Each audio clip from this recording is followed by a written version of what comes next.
Everybody, welcome back to IS 323.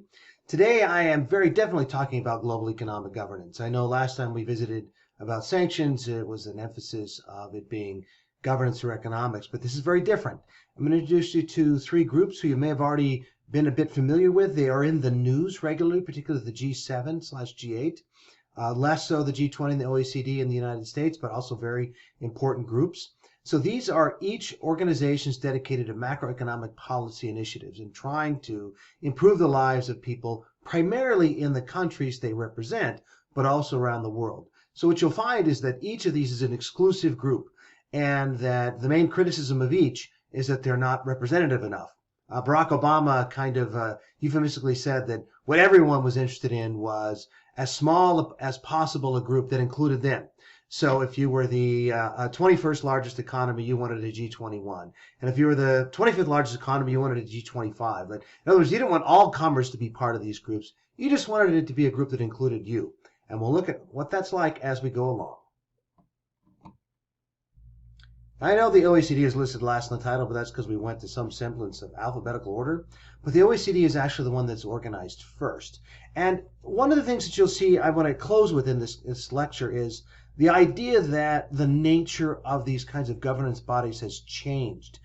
Same thing when we're talking about, for example, governance of environmental policy and governance of defense and other things, where the earlier organized they are, the more likely they are to have a treaty that sets them up, that lays out the patterns and the processes. And the later they're organized, the more likely it is that they are more of an ad hoc organization of countries coming together. The OECD is part of that earlier generation. So OECD comes out of initially the Marshall Plan, which is the U.S. initiative to rebuild Europe following World War II. So there's something early called the Organization for European Economic Cooperation that's kind of to manage the Marshall Plan funds and rebuild it. But by the early 60s, it's determined that this should become a permanent organization, the Organization for Economic Cooperation and Development. So the OECD is comprised of groups of states that are primarily developed, primarily in the West, and primarily interested in bettering the lives of their people. So their slogan, Better Policies for Better Lives, this is held to seriously, but they really are hyper-focused on their own countries and their own engagement. That's not to say they don't work abroad. So, for example, here's a screenshot of the page of their initiatives in Africa. But they are decisions made external to Africa about how the OECD will expend funds and initiate programs in Africa, if that makes sense. So it's not like the Africans are seated at the table at the OECD helping make decisions on these macroeconomic policies. So they do a lot. They do invite representatives to come to meetings, but they are observers or partners or affiliates and not full members of the OECD. There is this part where it goes out into Africa and the Americas, etc., and much of Asia. It comes with something called the Development Assistance Committee. And these are made up of obviously the members of the OECD, but they do some interesting things. They monitor the assistance, they keep track of it. They do have a goal of 0.7% of a nation's GDP or GNI that will be given to development initiatives in the course of a given year. There's only about 4 countries in the world that make that. It's a pretty high goal. They set coordination standards. They try not to replicate each other. They also try to set standards for being transparent. And they call each other on the table through peer reviews and the issuance of public reports through the Development Assistance Committee. But again, the countries that are in need of development are not part of these conversations. Who is part of these conversations? Here you are. Here's who the members are by region. So there's no African states, there's no Eastern European states, there's no Oceanic states. There's 2 in GRULAC. GRULAC would be the group of Latin America and the Caribbean, and 3 from Asia. Now, WEOG, that may seem weird to you if you haven't been through my IS 310 UN course. WEOG is a group that I'm borrowing from the UN to make a point here. It's called the West Europe and Other Group. And essentially what happens is these 5 states that have asterisks by their names are listed in the West Europe and Other Group because they don't really represent the interests of their region very well. They're considered too developed, too different, too dissimilar to represent, for example, Australia doesn't act much like Fiji or Nauru or Tuvalu. So it can't be counted as an oceanic state when it doesn't actually act like that. Same thing for the United States in the Americas and Canada, Israel for Asia, and New Zealand for Oceania. So they're in this WEOG group. So that means there's about 85% of the states of the OECD represent this group. So because it's by treaty, it's not very flexible in terms of what it can do next. Once you delineate exactly what your group is allowed to do, it's hard to adjust on the fly. So there has been adjustment in what the OECD does, but much of the reaction that's been necessary or driven by other shocks that have that have befallen the world that weren't maybe envisioned in the original OECD declaration. They have to be solved by the G groups, the group of 7, the group of 20. And, I mentioned that they're kind of exclusive. If Norway's complaining about being left out, then, there's a lot of countries around the world that really are left out, because Norway's a relatively influential player, perhaps not in comparison to the G7 we'll look at in a minute, but certainly to a lot of the G20. They're one of those 4 states that makes the 0.7% aid contribution level. These are a list of the countries that received the most aid from Norway in 2018. They're active, right? So they're the 11th biggest, I think, donor. By per capita, they're the 2nd largest donor. They give 1.11 up to that 1.11% of their national product, and they complain about being left out of the groups, and they cite this contribution level for doing so. But the G, what we're calling the G7 now, it comes primarily from the chaos of the early and mid 1970s, particularly the oil shock, when there were they led to rapid inflation and real crises in these member states. And so initially, this library group of states got together at the library of the White House and decided they would do something on an ad hoc basis. The advantage of this ad hoc basis and who's coming is it's a high-level ministerial meeting, right? So the foreign ministers or the finance ministers or even the heads of state come and they decide to do something together.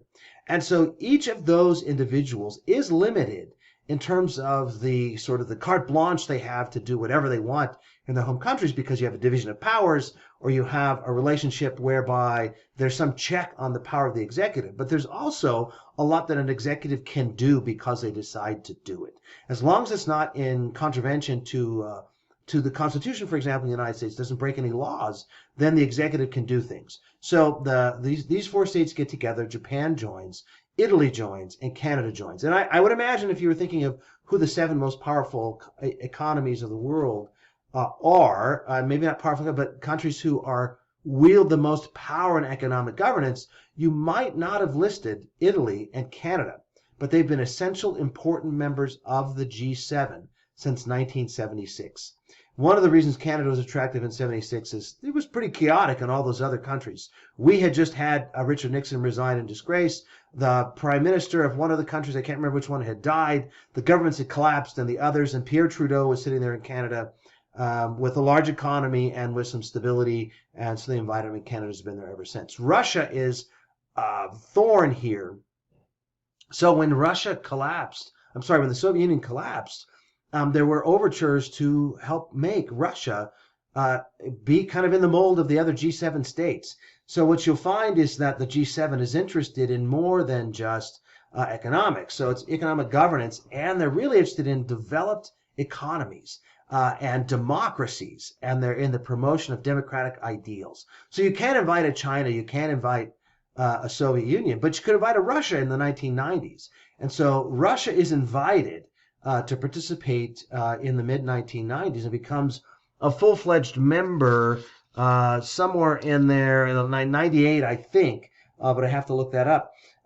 And they stay part of the G8 until the first invasion in Ukraine in Crimea in 2014, and they're kicked out because they're considered to not be acting along line. Now, you can kick them out because it's an ad hoc meeting in the first place, right? It's not like they have a right to be there by treaty. They're only there because they've been invited and everyone's agreed that they're going to be there. So they talk about democratic ideals, human health and well-being, climate change, international security, etc. And in the G7 just last year, for example, had all of these meetings. The main meeting was 11 to 13 June in the UK. These are heads of state, right? So they're going to get together and talk. And these others, they're sending ministers to who are going to try and coordinate policy and implement them when they come back. So similar to the OECD, they have lots of programs that are designed to help people further abroad. They feel the criticism of them being too exclusive. There's often observers. You can invite people to be there. There's a few states that are permanent observers. Spain, for example, is a permanent observer. They get to come every meeting. They don't have to be invited. They get to come, but when you say who is the G7, it's not Spain. The African Union comes collectively, one representative, and so does a representative of something called the NEPID, which is the new program for African development. That's a program that runs all the way through the 2060s. Representative comes from that. And so there are some more representation, but they recognized at the end of the 1990s that it was not, they wanted to keep their group together, but that it needed to be more expansive and include other states. So the G20 comes from, it is really a phenomenon of this century. And it is one that is much more representative. If you see here, the OECD and the G70 primarily Western states, WEOG states, but the G20 is not. The G20 has representation from each of the regions. There is some question this year. This year's meetings will take place in Indonesia. There's a rotating host. It's kind of an interesting model where they put these states into 5 groups of 3 to 4 states.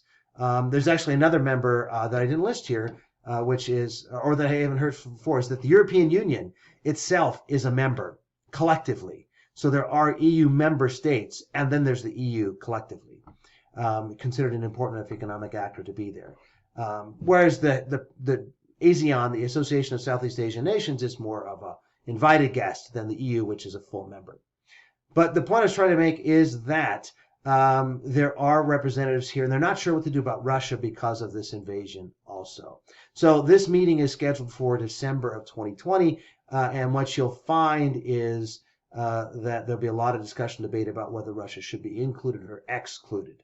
So as the presidency rotates, the president of the organization is allowed to determine, within the broad mandate, right, of macroeconomic policies and improvements, and trying to have as much economic growth as you can without inflation becoming rampant, that the host gets to help determine a lot of the agenda. So here's the 3 main things that the Indonesians have laid out as their presidency. They have these interesting triumvirate ideas, which sounds, I don't know, almost threatening, but the past, current, and next presidents of the G20 work together to put stuff forward. So the present one will have the most influence, but they come through in a 3-year cycle. So the next head will come from one of those other 5 buckets, and they're participating in this as well. So here's the priority issues on global health architecture, digital transformation, and energy transition, and they will be calling on member states to act. This is more inclusive, but as you can see here, there are specific states listed. It started as the 20 largest economies. It's not the 20 largest economies anymore. Argentina, for example, has seen drastic economic changes and has dropped far out of the list. And Norway has moved up and in, but they didn't get invited because once they started this process and program, they decided they would work together over time. So return to this idea of governance and how it works, that the groups they're not formally organized, but they do an awful lot of work. And what's interesting to me is this idea that you have to have binding structures that get countries to act. And the trend in the world is away from those. And we may like them and appreciate them and feel better about them if we know exactly what's going to come of them. Like when the G7 said, we're going to have a Paris climate conference in partnership with the UN, and we're going to go there and we're going to make commitments, but they weren't binding commitments. And so then you think, okay, well, how does that make me feel? Like, the question is, could you have gotten to a binding agreement? Probably not. So maybe these structures where executives are committing right away are good. Your mileage may vary, and you may decide that that's not really what you think. But the G7/G8, the G20, the OECD, these are important organizations. If you need economic research and data, go to the OECD. They have the best stuff in the world. But the rest of them, they will be dealing with criticism and trying to manage macroeconomics on into the future.